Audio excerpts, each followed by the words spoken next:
Hi, Jim Van Zant, one of the pastors here, Carlisle United Methodist Church, Sermon in 3 minutes. This past Sunday, we heard from the book of Philemon, a really small book. It's only one chapter long. It's a letter written by Paul to a very good friend of his named Philemon.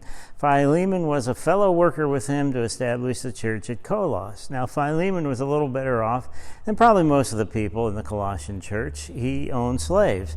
Now, slavery was much different back then than what it would become later on in history, to be sure. But one of them is named Onesimus, a young man who escapes to get away from Philemon's household. He ends up visiting Paul in Rome. Probably wasn't hard to find Paul because he was under house arrest at that time. And certainly Onesimus would have seen and known who Paul is after all the visits Paul must have made to Philemon's household. But it's there we read that Onesimus, Paul says, Onesimus was once useless but is now useful. It's a strange kind of phrase, to be sure, to talk about a person in that kind of way. But as you uncover it a little bit more, you find out that Paul invested a lot of time into Onesimus in his development. He must have matured under Paul's tutelage to the point that the point of the letter that Paul writes is to say to Philemon, welcome him back, but don't welcome him back like an escaped slave. No, welcome him back as if I am coming to visit you.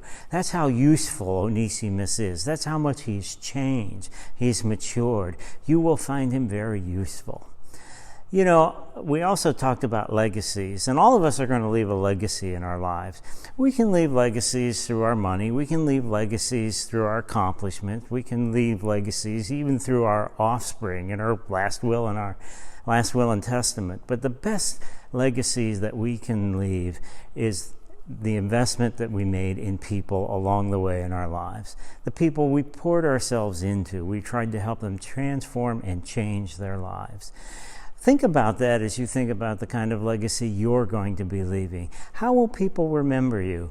Will they remember you like an echo that can be heard in the Grand Canyon on and on and on and on? Or will they barely remember you at all? Will your echo be a sweet sound to someone's ear, or will it be a harsh word when they hear?